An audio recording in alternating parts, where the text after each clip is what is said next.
ছোট্ট অস্মিকার পাশে থাকতে সুদূর কলকাতা থেকে ছুটে এলেন বিশিষ্ট অভিনেত্রী তথা সমাজসেবী পায়েল সরকার। নদিয়ার রানাঘাটের ছোট্ট অস্মিকা বিরল রোগে আক্রান্ত, যার চিকিৎসার জন্য প্রয়োজন 16 কোটি টাকা। ইতিমধ্যে বহু মানুষ থেকে বিভিন্ন সংস্থা অস্মিকার ও তার পরিবারের পাশে এসে দাঁড়িয়েছে। রবিবার নদিয়ার রানাঘাটে অস্মিকার পাশে থাকতে কলকাতা থেকে তার বাড়িতে আসলেন বিশিষ্ট অভিনেত্রী তথা সমাজসেবী পায়েল সরকার ও তার টিম। এদিন পায়েল সরকার অস্মিকার পরিবারের হাতে 1 লক্ষ টাকার চেক সহ বেশ কিছু প্রয়োজনীয় সামগ্রী তুলে দেন। পাশাপাশি সকলকে আরও একবার এই ছোট্ট শিশু অস্মিকার পাশে থাকার বার্তা দেন।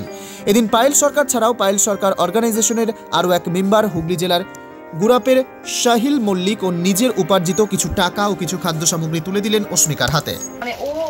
মানে বাচ্চাটি ওটা হচ্ছে সঞ্জীবের বাচ্চা, মানে আমার অর্গানাইজেশনের মেম্বার বর্ষা ঘোষ, যার 6 বছর বয়স। ও 6 বছর না, ওর বয়স কত? 6 বছর।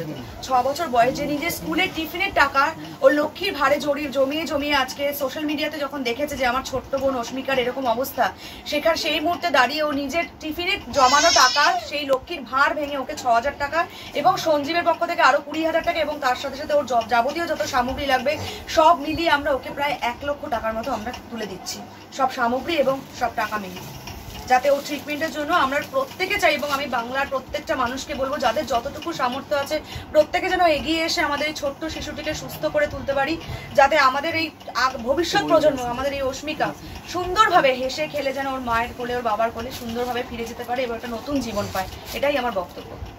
তো তোমাদের যত সামগ্রী আছে তোমরা ওর জন্য বর্ষা, মানে ও যে এই বয়সে ওর ছোট্ট বোনটিকে সুস্থ করবার জন্য এটা করতে পারে, তার জন্য একটা গ্র্যান্ড সেলিউট। এবং ও কিন্তু এসছে সাগরদিঘি থেকে, মানে মুর্শিদাবাদ থেকে। এত সকালবেলা ওর বাবা এবং ওর মাও আছে এখানে, সাগরদিঘি থেকে বেরিয়েছে। বলতে সুদীপা কোথায়? হয়তো সুদীপা আছে, আমাদের সুদীপা, মানে যাকে ছাড়া আমি আজকে অস্মিকার কাছে পৌঁছতে পারতাম না, ঠিক আছে? তো ও আমার মানে বোনের মতোই, মানে ওকে নিয়ে নতুন করে কিছু বলার নেই, মানে ওর বাবা মা আমাকে নিজের বড় মেয়ে বলে।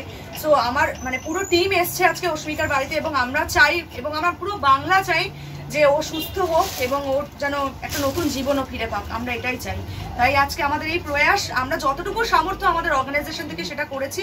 আর আমি বাংলার প্রত্যেকটা মানুষকে বলবো আজকে অস্মিকার পাশে এসে দাঁড়ান আপনাদের সামর্থ্য মতো, এটাই আমার বক্তব্য। সেই কারণেই আমি আজকে এসেছি।